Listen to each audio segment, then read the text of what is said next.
نحمده ونستعينه ونستغفره ونعوذ بالله من شرور أنفسنا ومن سيئات أعمالنا من يهده الله فلا مضل له ومن يضلل فلا هادي له أشهد أن لا إله إلا الله وحده لا شريك له وأشهد أن محمدا عبده ورسوله يا أيها الذين آمنوا اتقوا الله حق تقاته ولا تموتن إلا وأنتم مسلمون يا أيها الناس اتقوا ربكم الذي خلقكم من نفس واحدة وخلق منها زوجها وبث منهما رجالا كثيرا ونساء واتقوا الله الذي تساءلون به والأرحام إن الله كان عليكم رقيبا يا أيها الذين آمنوا اتقوا الله وقولوا قولا سديدا يصلح لكم أعمالكم ويغفر لكم ذنوبكم ومن يطع الله ورسوله فقد فاز فوزا عظيما أما بعد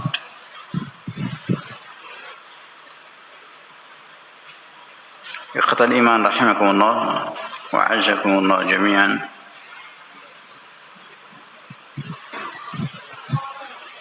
Senantiasa kita memanjatkan syukur kepada Allah dan memuji Allah Azza wa Jalla bi asma'ihil husna wa sifatihil ula atas segala karunia nikmat al-zahira wal batina yang Allah limpahkan kepada kita bimannihi wa karamihi, terlebih khusus nikmat iman wal Islam was sunnah yang Allah tetapkan pada kita semua bi taufiqihi jalla wa ala.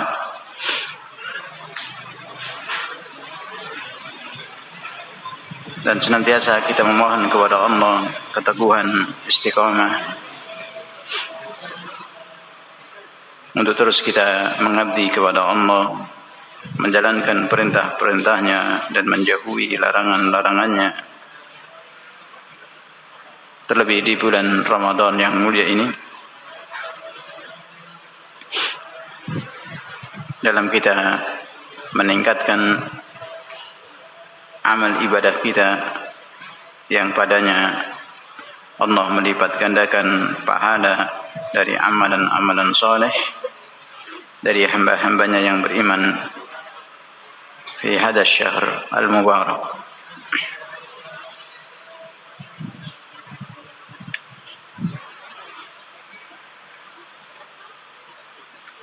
Insyaallah taala kita melanjutkan murajaah tafsirul Quran di Syekh Al-Allamah Al-Mufassir Muhammad Al-Amin Asy-Syinkiti rahimahullah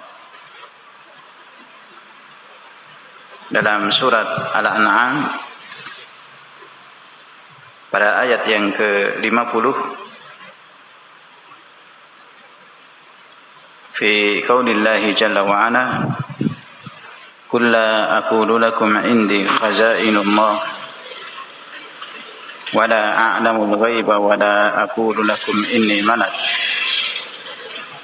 إن أتبع إلا ما يوحى إلي قل هل يستوي الأعمى والبصير أفلا تتفكرون.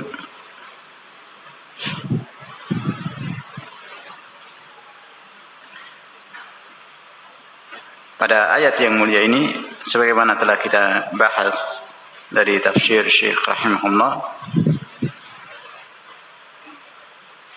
Allah Subhanahu wa taala memerintahkan kepada nabinya alaihi salatu wassalam untuk menyatakan kepada kaumnya bahwa beliau alaihi salatu wassalam tidak mengetahui khazainullah, perbendaharaan yang dimiliki hanya oleh Allah atas langit dan bumi, dan juga beliau tidak mengetahui perkara gaib, wala a'lamul ghaiba, karena yang mengetahui perkara gaib adalah Allah Jalla wa Ala. Wala aqulu lakum inni malak. Demikian juga pernyataan dari Rasulullah alaihi salatu wassalam bahwa beliau bukanlah malaikat yang diturunkan oleh Allah Azza wa Jalla. Beliau adalah basyarun, manusia yang dipilih oleh Allah Jalla wa Ala untuk mendapatkan ar-risalah wan nubuwah dari tingkatan tinggi min awliya illahi Jalla wa Ala, mubasysyirin wa mundirin, untuk menyampaikan kabar gembira dari wahyu yang Allah turunkan kepadanya. Demikian juga memberikan peringatan dengan sifat-sifat yang Allah Subhanahu wa taala karuniakan sempurna binisbati lin Nabi sallallahu alaihi wa alihi wasallam, sifatul hasanah, aqwalul fadilah, al-a'mal al-kamilah, demikian juga al-khawariq al-bahirah. Semua Allah Subhanahu wa taala berikan kepada Rasulnya Nabiuna Muhammad sallallahu alaihi wa alihi wasallam. Beliau adalah basyarun yang membutuhkan makan, minum, demikian juga takasyuf fil aswaq sebagaimana manusia yang lainnya. Tugas beliau menyampaikan risalatullah Jalla wa Ala. Bagi mereka yang mengijabahi dari seruan risalah yang disampaikan oleh Ar-Rasul alaihi salatu wassalam, maka akan diberikan al-jannah oleh Allah. Sebaliknya, mereka yang keluar dari seruan para Rasul dengan kekufuran atau dengan perbuatan-perbuatan yang menyimpang, maka mereka akan mendapatkan balasannya, yaitu an-nar, dari neraka yang Allah telah berikan ancaman darinya kepada manusia, kepada kaum muslimin.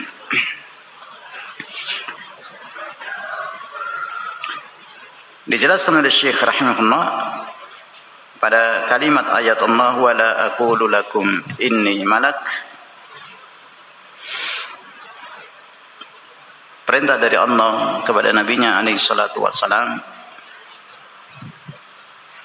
untuk menyatakan bahwa aku bukanlah malaikat yang Allah turunkan, sebagaimana dijelaskan oleh Syekh rahimahullah. Pembahasan sedikit terkait dengan pendapatnya kaum Mu'tazilah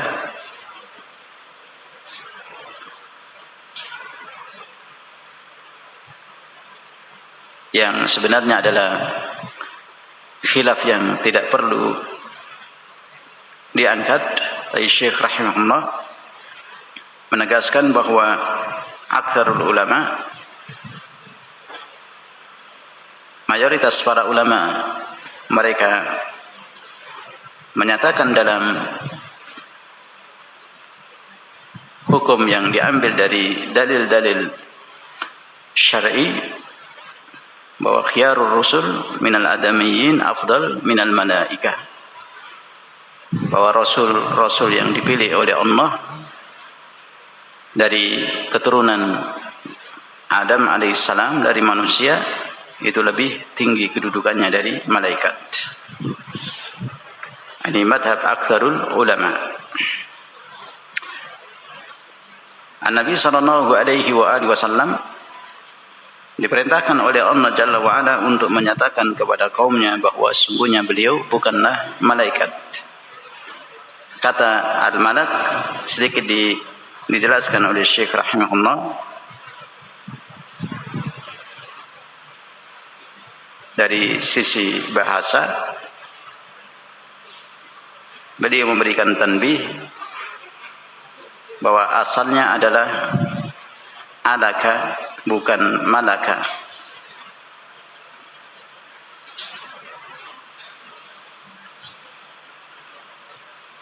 Yang maknanya ar-risalah. Al-alukah yakni ar-risalah. Malak mengikuti wazan maf'al dari alukah yang berarti ar-risalah,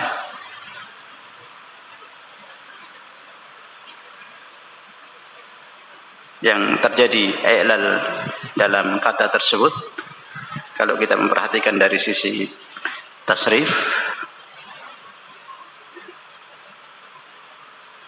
Dari mal'aka menjadi mal'aka yang mengikuti wazan atau rumus maf'al.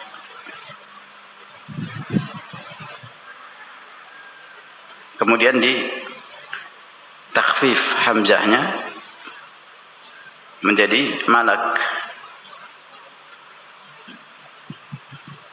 Sebagian dari ulama lughah yang menyatakan bahwa kata malaikat itu berasal dari al-malak.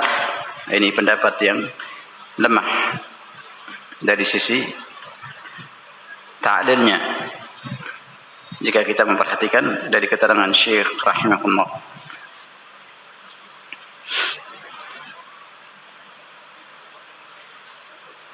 Disebut dengan kata al-malak, malakan dari ma'laka wa hiya risalah, yang artinya adalah ar-risalah. Lianna al-malaikata ibadullah al-mukramun alladzina yahmiluna malikullah atau risalatuh. Karena sungguhnya malaikat Allah dari salah satu makhluk yang diciptakan oleh Allah, dari penghuni langit yang diciptakan oleh Allah, itu merupakan ibadullah al-mukramun, dari hamba-hamba Allah yang ditinggikan kedudukannya oleh Allah Jalla wa'ala, yang mereka membawa risalah. Malikullah yakni risalatu, membawa risalah wahyu min indillahi Jalla wa'ala, dari sisi Allah Azza wa Jalla, untuk disampaikan kepada para rasul yang dipilih, yang diutus oleh Allah pada generasi-generasi di bumi. Sebagaimana dijelaskan dalam tafsir ayat Allah Subhanahu wa taala dalam surat An-Nazi'at, fal mudabbirati amra. Allah Subhanahu wa taala memberikan tugas-tugas kepada malaikat Allah Jalla wa Ala. Jangan dipahami kemudian Allah membutuhkan pembantu. La, hasya. Jika Allah menghendaki, Allah Subhanahu wa taala yang akan mengatur dari seluruh alam semesta ini, dari hikmatihi Jalla wa Ala, dengan hikmah yang balighah. Allah Subhanahu wa taala menciptakan malaikat-malaikatnya dan diberikan kepada mereka tugas oleh Allah Subhanahu wa taala. Qala rahimahullah, faminhum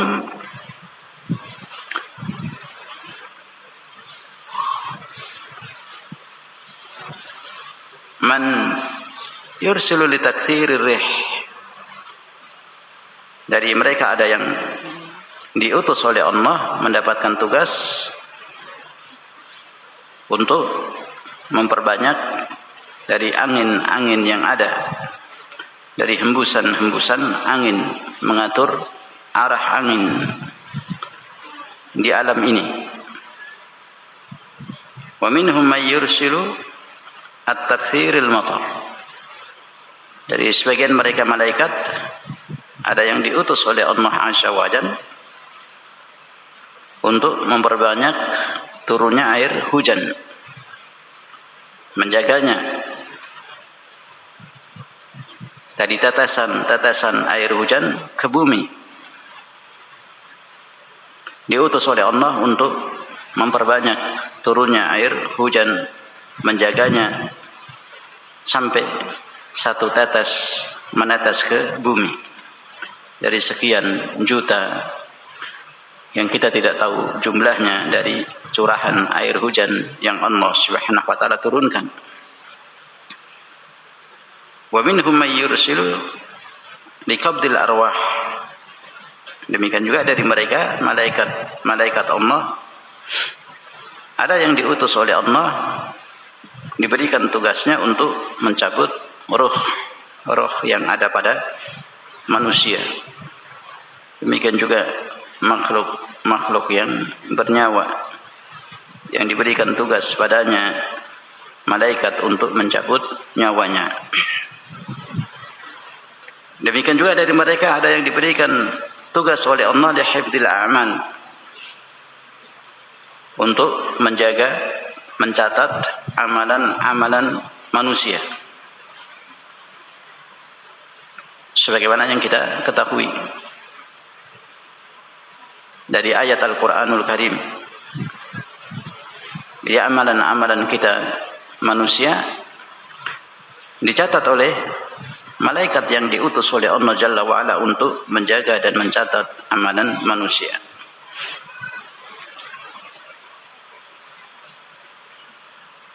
Tidak akan hilang sekecil apapun dari amalan-amalan yang kita perbuat, khairan atau syarran, yang baik ataupun yang buruk, yang jelek, akan dibuka nanti catatannya di yaumul qiyamah, dihadapkan kepada pelakunya, dimintai pertanggungjawaban kepada pelakunya. Demikian juga sebagian dari mereka ada yang diutus oleh Allah li hifdzil adamiyyin, li alla takhattafuhumus syayatin, kama ya'ti fi ahad at-tafsirat fi qoulihi subhanahu wa ta'ala lahu mu'aqibatum min baini yadayhi wa min khalfihi. Sebagian dari malaikat juga ada yang diutus oleh Allah, diberikan tugas untuk menjaga al-adamiyyin, dari keturunan Adam alaihissalam, manusia, agar tidak diganggu oleh para syayatin minal jin. Ini sebagaimana nanti akan dijelaskan oleh Syekh rahimahullah dalam tafsir surat Ar-Ra'd ayat yang ke-11. Lahu mu'aqibatum min baini yadayhi wa min khalfihi. Tugas dari malaikat, dari salah satu tugas malaikat Allah menjaga al-adamiyyin.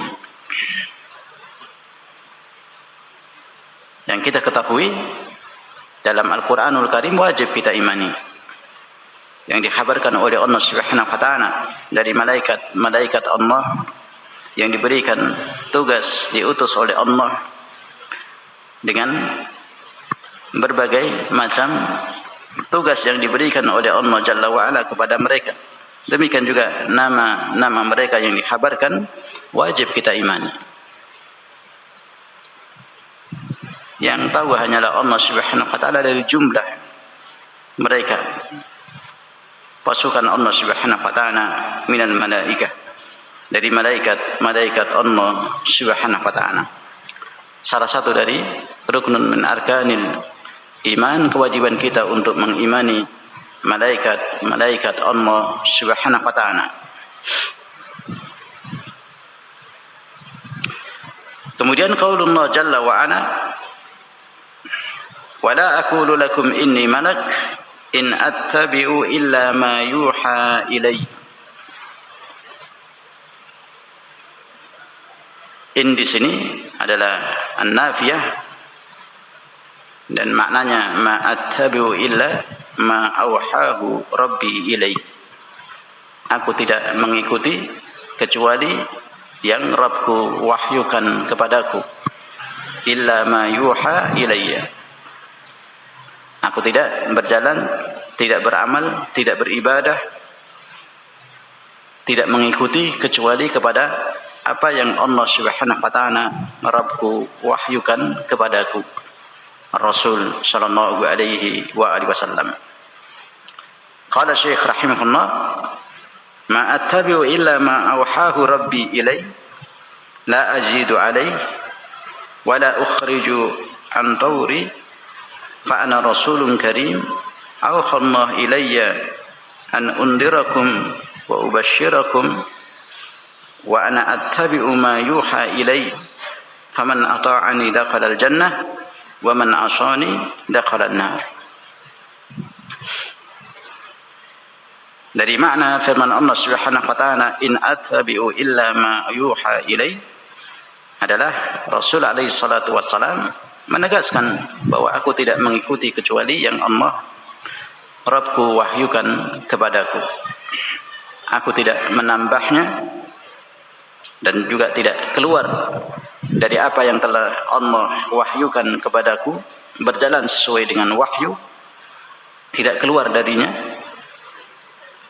Ana rasulun karim, aku adalah seorang rasul yang diberikan kemuliaan oleh Allah Jalla wa Ala birrisalah wan nubuwah. Awha Allah ilayya an undirakum wa ubashshirakum.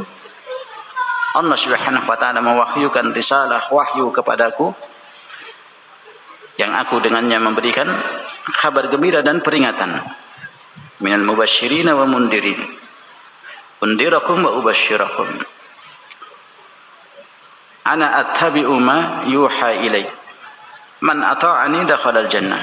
Barang siapa yang mentaatiku, yakni Rasul alaihi salatu wassalam, maka dia pasti masuk surga. Wa man asani dakhala an-nar. Barang siapa yang bermaksiat kepadaku, yakni Rasul sallallahu alaihi wa alihi wasallam, menyimpang dari risalatullah, dari petunjuk risalah yang Allah turunkan kepada beliau yang beliau serukan, maka dia akan masuk neraka Jahannam. Jadi beliau alaihi salatu wassalam hanya mengikuti wahyu, tidak dikurangi dan tidak ditambah, tidak keluar dari petunjuk wahyu min indillahi subhanahu wa ta'ala. Dari semua kehidupan beliau alaihi salatu wassalam, di mana umatnya wajib untuk mengikuti Rasulullah sallallahu alaihi wa alihi wasallam, tidak keluar dari wahyu, sesuai dengan apa yang Allah perintahkan kepada beliau sallallahu alaihi wa alihi wasallam. Dari keterangan tafsir Syekh rahimahullah, beliau sedikit berhenti di sini membahas berkaitan dengan kalimat ini, in attabi'u illa ma yuha ilai. Aku tidak mengikuti kecuali kepada apa yang telah Allah wahyukan kepadaku. Jadi hanya berjalan di atas wahyu, mengikuti wahyu Allah Subhanahu wa taala, tidak keluar darinya, tidak menambah, tidak mengurangi, sesuai dengan bimbingan petunjuk wahyu. Dan umatnya kewajibannya untuk mencontoh Rasulullah sallallahu alaihi wa alihi wasallam yang hanya mengikuti wahyu min indillahi subhanahu wa ta'ala. Nah, dibahas di sini sedikit agak panjang oleh Syekh rahimahullah berkaitan dengan madhab ad-Dhahiriyah yang dipimpin oleh Ibnu Hazm al-Andalusi. Qala rahimahullah, wa bihadhihi al-ayah wa amthaluha fil Qur'an yatamassaku ad-Dhahiriyah bi anna al-qiyas la yajuz fi syar'i. Ayat ini, in attabi'u illa ma yuha ilai, ini dijadikan, dan yang semisalnya yang semakna dengan ayat ini, yang kita wajib untuk berjalan mengambil petunjuk itu hanya pada wahyu saja, mengikuti petunjuk wahyu. Nah, ayat yang semisal dengan ini dipegang teguh oleh Ibnu Hazm dan pengikut-pengikutnya, yang mereka diantaranya menyatakan dengan ayat ini annal qiyas la yajuz fi syar'i, bahwa qiyas itu tidak boleh dalam syariat. Mengambil hukum yang tidak sesuai dengan zahir ayat, yang keluar dari ayat tidak sesuai dengan hukum zahir ayat, maka tidak diperbolehkan. Qiyas, ijtihad, ini tidak diperbolehkan oleh madhab ad-dhahiriyah.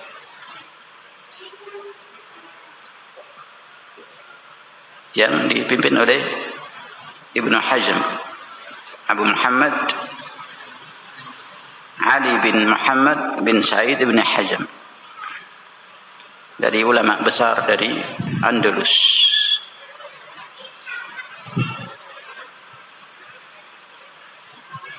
Di mana Ibnu Hazm masyhur, bagaimana para ulama mengenalnya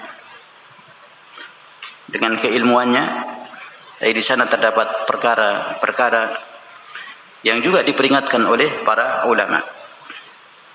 Di antaranya satu perkara di sini yang dirinci oleh Syekh Asy-Syinkiti rahimahullah. Dari prinsip dalam memahami ayat sesuai dengan konteks zahir ayat tersebut, tidak bisa keluar darinya. Jadi hukum-hukum pengambilan ijtihad dari ayat itu tidak diperbolehkan. Qiyas dalam masalah hukum yang tidak sesuai dengan zahir ayat tidak diperbolehkan. Qiyas tidak ada dalam syariat. Mereka mengatakan qalu di anna Nabiy sallallahu alaihi wa alihi wasallam qala ma attabi'u illa ma yuha ilayya. Karena dalam ayat ini Rasulullah menegaskan bahwa aku tidak mengikuti kecuali pada wahyu yang Allah Rabbku turunkan kepadaku. Fahasar, dibatasi hanya pada wahyu yang Allah turunkan kepada beliau alaihi salatu wassalam. Al-idba' fil muha ilaihi, jadi mengikuti hanya pada wahyu yang diturunkan kepada beliau alaihi salatu wassalam. Dan Allah Subhanahu wa taala berfirman, laqad kana lakum, dalam ayat yang lainnya, laqad kana lakum fi Rasulillah uswatun hasanah,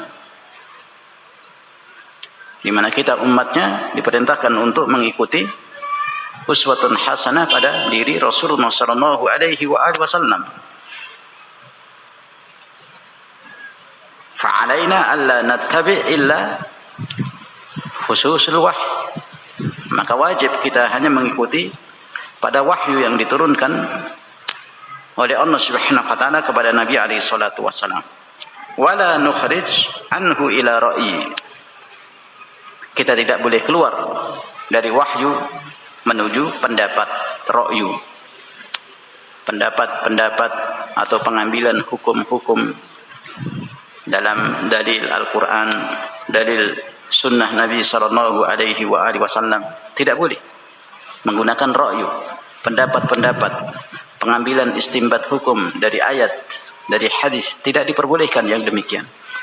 Jadi hanya pada konteks Al-Quran, wahyu, itu saja dalam mengikuti Rasulullah sallallahu alaihi wa alihi wasallam, sebagaimana penegasan Ar-Rasul sallallahu alaihi wa alihi wasallam dalam ayat yang mulia ini dan ayat-ayat yang lainnya yang dipakai oleh mereka untuk berhujjah mengikuti zahir ayat nas yang diwahyukan oleh Allah kepada Rasulnya alaihi salatu wassalam.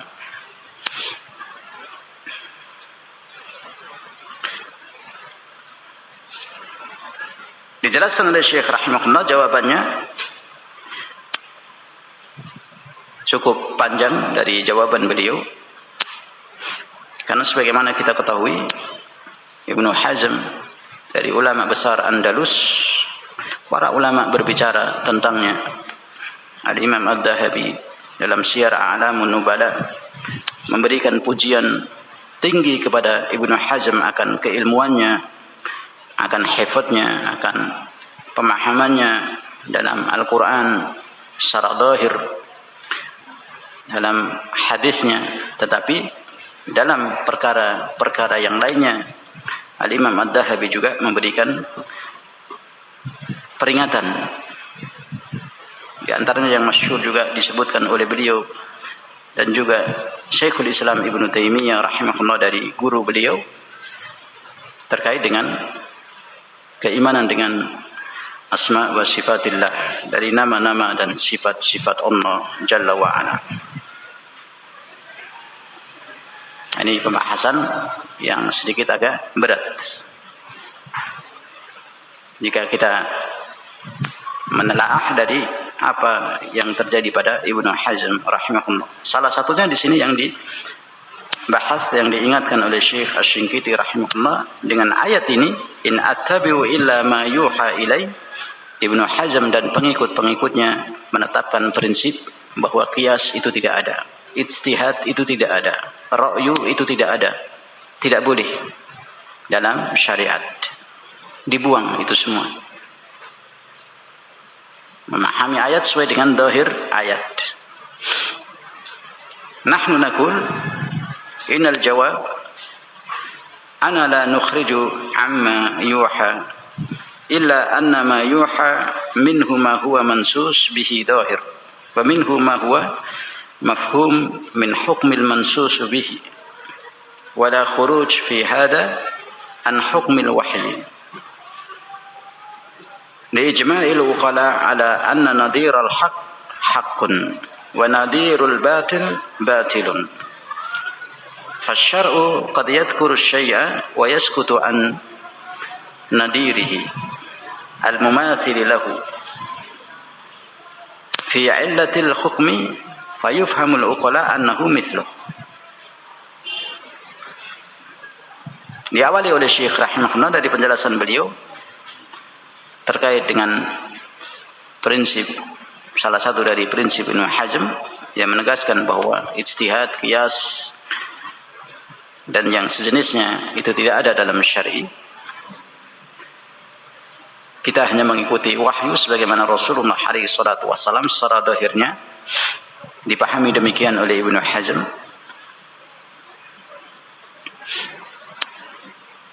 Diawali oleh Syekh rahimahullah, beliau menegaskan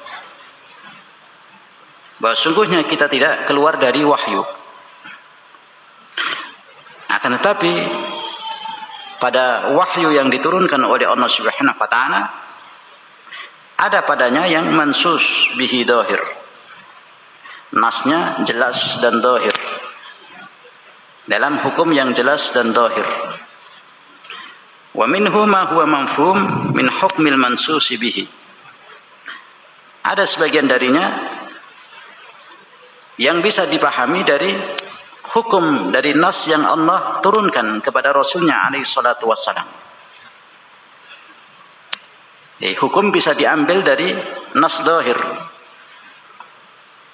yang tidak keluar dari al-haq. Misalnya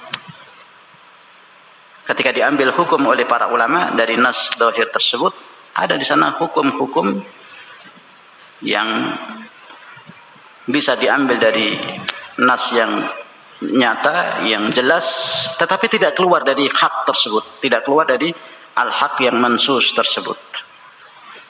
La khuruj fi hada an hukmil wahyi. Jadi hukum-hukum yang diambil dari nas wahyu yang nyata, adanya hukum-hukum yang lain, itu tidak keluar dari hak wahyu tersebut. Li ijma'il uqala ala anna nadhiral haqqi haqqun.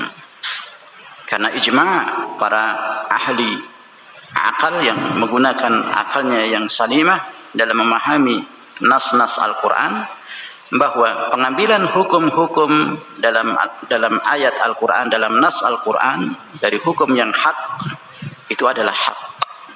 jika kemudian lahir hukum-hukum dari istimbat satu ayat yang tidak keluar dari al-haq tersebut yang dimansus oleh Allah dalam wahyu yang Allah turunkan kepada Nabi sallallahu alaihi wasallam. Demikian juga al-batil, kebatilan. Fasyar'u qad yadhkuru syai' wa yasqutu an-nadiri. Syariat terkadang kata Syekh rahimahullah menyebutkan hukum sesuatu tetapi tidak menyinggung, tidak menyebutkan hal-hal yang selaras, hukum-hukum yang sesuai dengan hak tersebut yang bisa diambil, yang bisa dilahirkan dari ayat yang mansus tersebut, yang dinaskan, yang diturunkan kepada Nabi sallallahu alaihi wasallam, al-mumatsil lahu, yang sama, nadiru. Jadi hukum-hukum dari ayat, satu ayat yang menyatakan satu hukum yang hak, itu bisa diambil hukum-hukum yang lainnya yang tidak keluar dari al-haq, ayat yang dinaskan tersebut yang diturunkan kepada Nabi sallallahu alaihi wasallam. Fi illatil hukmi, jadi illahnya hukum, alasannya hukum itu diharamkan atau dihalalkan oleh Allah, kemudian diambil hukum-hukum istimbat hukum yang lainnya dalam satu illah, tidak keluar dari al-haq tersebut. Fayufhamul uqala annahu mithlu. Maka para ahli fikih, para ahli usul memasukkan ini dalam bab tersebut yang dilahirkan dari hukum hak yang ada dalam satu ayat, dari pengambilan hukum-hukum yang melebar, yang lebih luas tetapi tidak keluar dari hak yang dinaskan dalam satu ayat tentang hukum tertentu misalnya. Ini perkara yang dimafhumi, yang dipahami oleh para ulama ahli usul.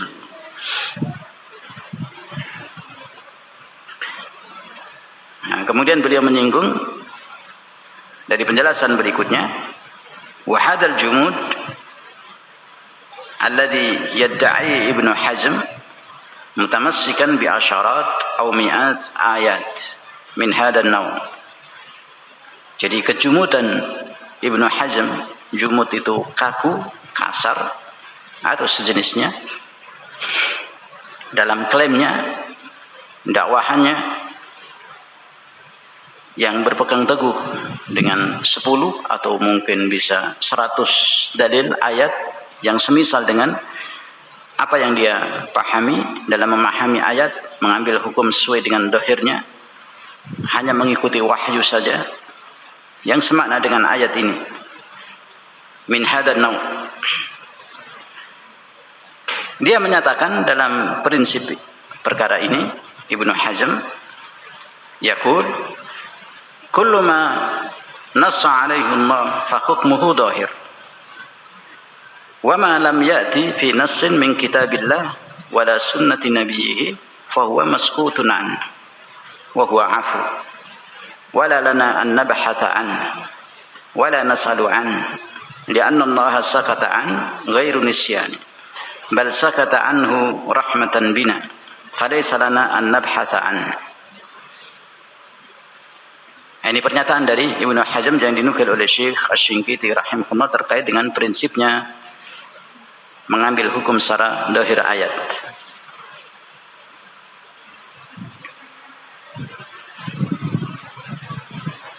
Dia mengatakan bahwa semua yang dinaskan oleh Allah hukumnya zahir.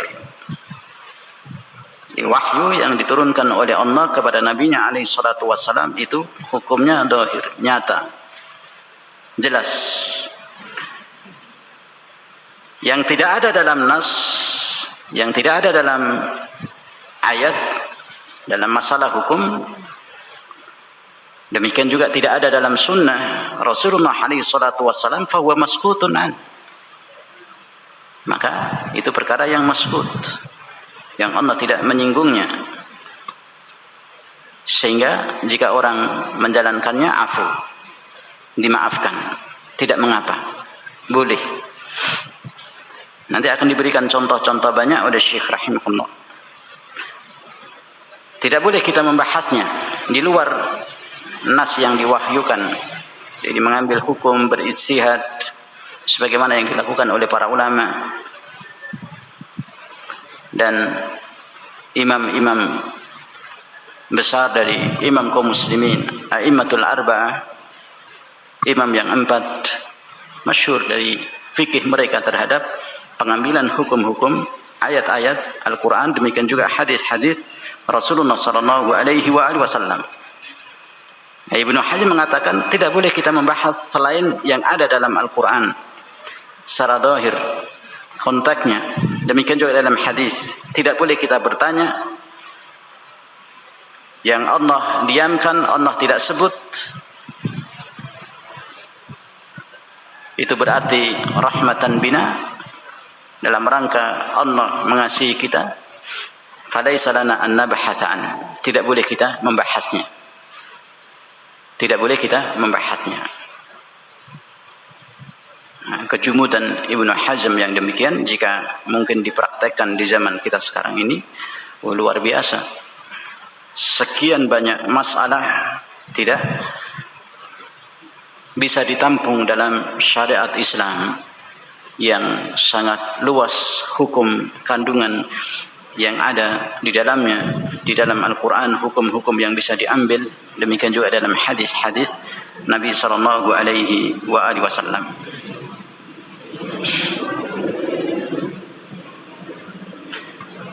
Pada keterangan berikutnya dijelaskan secara rinci oleh Syekh rahimahullah dari pernyataan Ibnu Hazm ini. Beliau menegaskan, an-naqul anta shadiqun fi ma qult, walakin hada la hujjata laka fihi wa la yaqta'u niza'una ma'ak. Wal ma'na nahnu nusaddiquka bi anna Allah abaha asya'a wa harrama asya'a wa sakata an asya'a rahmatan bina la nisyanan, wallati sakata anha laysa lana al-bahthu anha wa hiya 'afu. Walakin hadha alladhi taqul anta inna Allah sakata anhu, nahnu naqul anta fi hadha lasta bimusib. Balillah lam yaskut anhu bal bayyana hukmahu bidzalika asy-syai' alladhi nassa 'alaihi wa amthalu hadha katsiratun fi kitabillah wa fi sunnati nabiyhi sallallahu alaihi wasallam. Dijelaskan lebih rinci oleh Syekh Asy-Shinqiti rahimahullah dalam sedikit mengoreksi dari prinsip Ibnu Hazm yang mengharamkan qiyas, mengharamkan ijtihad. Beliau menegaskan, Syekh Asy-Shinqiti rahimahullah, engkau benar dari apa yang engkau katakan, bahwa kita mengikuti wahyu. Akan tetapi itu bukan sebagai hujjah bagimu yang memutuskan niza kita denganmu, yakni perbedaan prinsip kami dari para ulama.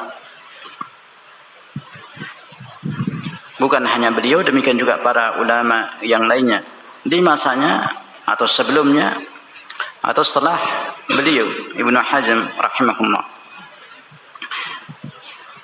Maknanya dijelaskan oleh Syekh rahimahullah, kita membenarkan bahwa Allah Subhanahu wa taala membolehkan perkara-perkara dari hukum-hukum yang ada dan mengharamkan sebagian perkara-perkara yang lainnya. Dan Allah Subhanahu wa taala diam dari perkara-perkara yang lainnya yang tidak disebut oleh Allah, rahmatan bina la nisyanan, dalam rangka rahmat kepada kita, kasih sayang Allah kepada kita. Wallati sakata anha laysa lana al-bahthu anha. Jadi yang tidak disebut oleh Allah, yang didiamkan oleh Allah pembahasan hukumnya secara zahir dalam Al-Quran, tidak boleh kita membahasnya. Jadi tidak boleh berijtihad, tidak boleh menggunakan qiyas yang hak dengan dalil, tidak boleh mengambil hukum-hukum yang dilahirkan dari satu hukum yang hak yang Allah naskan dalam Al-Quranul Karim. Seperti Imam Syafi'i dalam mengambil satu hadis, hukum yang ada dalam zahir satu hadis bisa sampai ratusan hukum. Nah, ini jika menurut prinsipnya Ibnu Hazm tidak boleh. Ya, hukum yang dinaskan dalam hadis itu tidak boleh melebar kemana-mana. Padahal a'immatul arba'ah, imam besar kaum muslimin sedunia, itu hidupnya sebelum Ibnu Hazm jauh. Keempat imam itu mengharamkan musik, Ibnu Hazm membolehkan. Jauh. Apabila kita memperhatikan dari perkara ini, ikhwatal iman rahimakumullah, sangat-sangat jauh, dan kritikan dari Syekh Asy-Syinkiti rahimahullah perlu kita ketahui sebagai tullabul ilmi.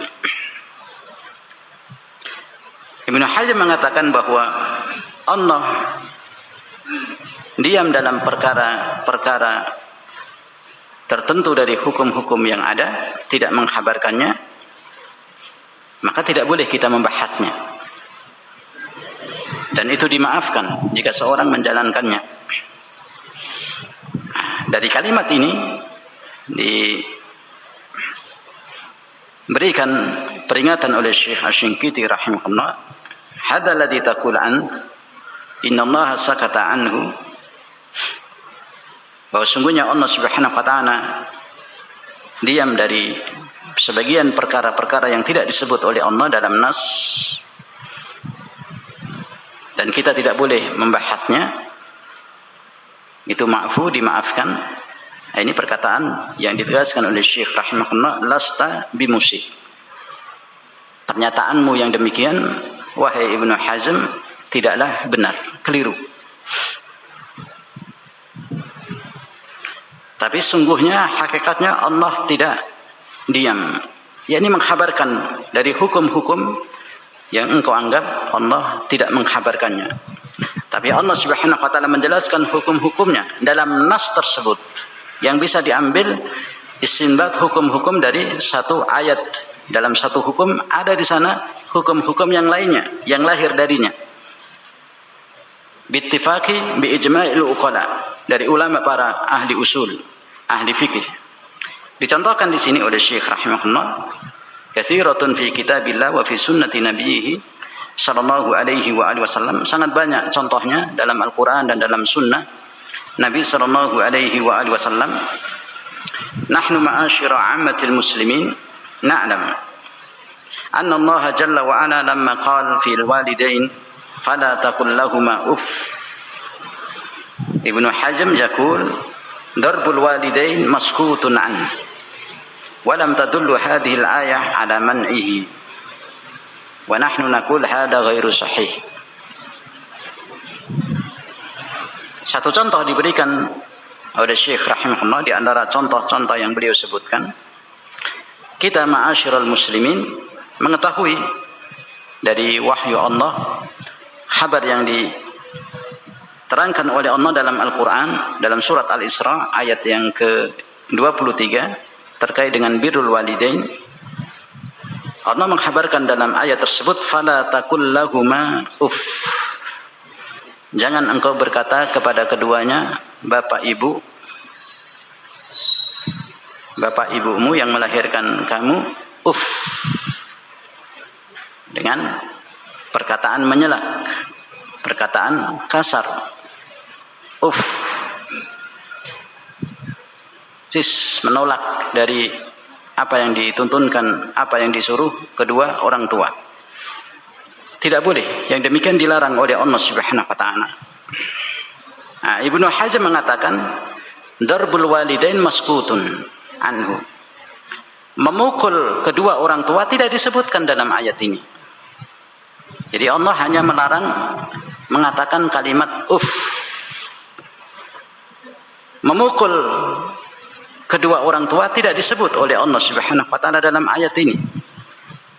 Sehingga kata Ibnu Hazm, wala tadullu hadhil ayah ala man'ihi.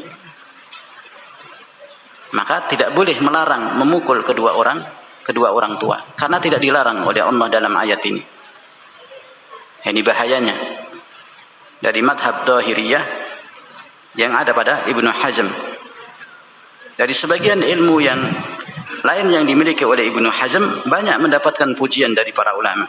Tapi dalam prinsip-prinsip tertentu, perkara yang banyak diperingatkan oleh para ulama. Terlebih dalam masalah dari sebagian kekeliruan dalam masalah asma wa sifat. Jadi Ibnu Hazm mengatakan darbul walidain maskutun anhu. Di secara zahir ayat ini Allah hanya melarang mengatakan kepada kedua orang tua uff. Kalimat selak protes kepada kedua orang tua, tidak menuruti apa yang diberikan petunjuk oleh kedua orang tua atau menentangnya. Tidak boleh mengatakan kepada kedua orang tua kalimat uff. Tidak disebut di sini darbul walidain, memukul kedua orang tua. Nah, kalau tidak disebut memukul kedua orang tua, maka tidak boleh melarang ketika ada anak memukul kedua orang tuanya. Nah, ini kita bisa memahami dengan akal kita dari bahayanya madhab ad-dhahiriyah ketika misalnya al-mubtadi'in, orang yang baru belajar, membuka kitab al-muhalla Ibnu Hazm atau kitab Ibnu Hazm yang lainnya. Ini bisa jadi pahlawan kesiangan. Semangatnya demikian dalam memahami zahir ayat, tapi dalam masalah-masalah prinsip yang di sana terdapat ittifaq dari ulama ahli usul akan dicelah, akan lahir dari pemahaman-pemahaman yang semisal dengannya. Tidak disebut darbul walidain, memukul kedua orang tua. Ayat ini hanya melarang mengatakan kepada orang tua, memprotes dengan kalimat uff. Tidak ada penyebutan darbul walidain. Sehingga tidak boleh melarang jika ada anak memukul kedua orang tuanya. Nah, ini parah pemahaman yang demikian. Sehingga Syekh rahimahullah mengatakan nahnu naqul hada ghairu sahih. Ini tidak benar pemahaman yang ada pada Ibnu Hazm. Qala rahimahullah fala taqul lahumā uff laysat sakitan an darbil walidain li'anna an-nahya 'an at-ta'fif yufham minhu qat'an min dalalati hadhihi al-ayah annahu ahram li'annahu ashaddu ida'in. Jadi sesungguhnya kalau kita memahami sebagaimana pemahaman para ulama ahli usul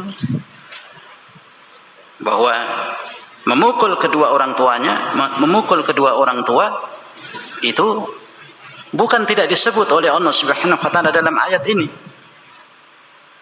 Karena bentuk larangannya adalah perkara yang ringan saja, itu dilarang oleh Allah Subhanahu wa taala.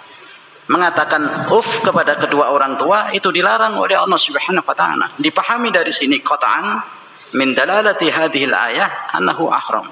Jika lebih daripada itu, apalagi sampai memukul, maka ini lebih haram, lebih besar dosanya bagi seorang anak ketika sampai memukul kedua orang tua. Apalagi sampai membunuhnya, waliyadu billah. Li'annahu asyad idan. Karena memukul itu lebih besar dalam bentuk kedoliman, dalam bentuk penghinaan kepada kedua orang tua. Ini satu contoh yang dijelaskan oleh Syekh Asy-Syinkiti rahimahullah dari kekeliruan yang ada pada prinsip ad-dhahiriyah yang ada pada Ibnu Hazm ad-Dhahiri al-Andalusi rahimahullah. Dari sebagian ilmu-ilmu yang lainnya banyak mendapatkan pujian tinggi dari para ulama.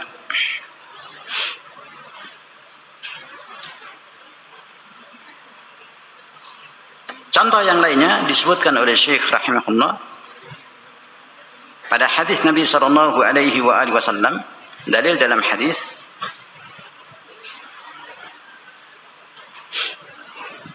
yang sahih yang dikeluarkan oleh Imam Al-Bukhari fi sahih bahwa Rasulullah alaihi salatu wasallam beliau bersabda la yaqdiyanna hakamu baina itsnaini wa huwa ghadban. Jadi seorang qadi itu tidak boleh menegakkan hukuman pada dua orang yang berselisih, wa huwa ghadban, dalam keadaan hakim qadhi itu sedang marah. Ini contoh nas yang ada secara zahir demikian. Nah, tadi contoh yang pertama dalam ayat Allah, fala taqul lahuma uff. Jangan engkau berkata, dilarang oleh Allah seorang anak berkata kepada kedua orang tuanya dengan perkataan memprotes, tidak mengikuti arahan kedua orang tua, uff. Dipahami oleh Ibnu Hazm, memukul orang tua tidak disebutkan dalam ayat ini, maka tidak boleh melarangnya. Ini keliru. Jika hanya letterlek, kaku, jumud, memahami ayat sesuai dengan konteks ayatnya, berarti menghapus ijtihad, menghapus di sana qiyas, menghapus dari apa yang dilakukan oleh para ulama usul dalam mengambil hukum sekian banyak dari satu ayat Al-Quranul Karim atau satu hadis Nabi sallallahu alaihi wasallam. Contoh yang kedua dalam hadis bahwa seorang qadhi tidak boleh memberikan hukuman kepada dua orang yang berselisih wa huwa ghadban, dalam keadaan qadhi atau hakim tersebut marah, dalam keadaan sedang marah. Dijelaskan oleh Syekh rahimahullah, syarah Nabi sallallahu alaihi wasallam fi hadzal hadis as-sahih anna al-qadhi fi waqtil ghadab la yajuz lahu ayandura fi qadaya an-nas. Dijelaskan dalam hadis yang sahih ini oleh Nabi sallallahu alaihi wasallam bahwa seorang qadhi di saat dia sedang marah maka tidak boleh dia memutuskan perkara perselisihan di antara manusia. Li'anna al-ghadaba amrun musyawwish lil fiqh. Karena kemarahan itu bisa menimbulkan was-was dalam pikiran seorang hamba atau seorang qadhi, akan mengganggu dalam menetapkan hukuman pada orang-orang yang berselisih, yang berhukum padanya. La yatamakkan ma'ahu al-qadhi min istifa'in nadar fil huquq. Tidak akan memberikan ketenangan kepada seorang qadhi, akan mengganggu pikiran seorang qadhi dalam memberikan fatwa, dalam memberikan keputusan hukum pada hak-hak manusia yang mereka dalam keadaan berselisih dan meminta keputusan di hadapan qadhi. Oleh sebab itulah di masa Nabi sallallahu alaihi wasallam, di masa Khulafa ar-Rasyidin, qadhi qudat adalah orang-orang yang demikian luas dan dalam ilmu mereka dan perkara syariat, bagaimana mengatur dari ketatnya seorang qadhi dalam menetapkan hukuman pada orang-orang yang berselisih di hadapannya. Falau hakama fi dzalikal waqt fa huwa madannuhu lidiya'i huquqin nas. Jadi apabila qadhi menetapkan dalam kondisi keadaan marah, maka akan banyak menyia-nyiakan hak-hak manusia yang berselisih, yang meminta ketetapan hukum di hadapannya. Karena dalam keadaan marah. Ini sudah dikabarkan oleh Nabi sallallahu alaihi wasallam.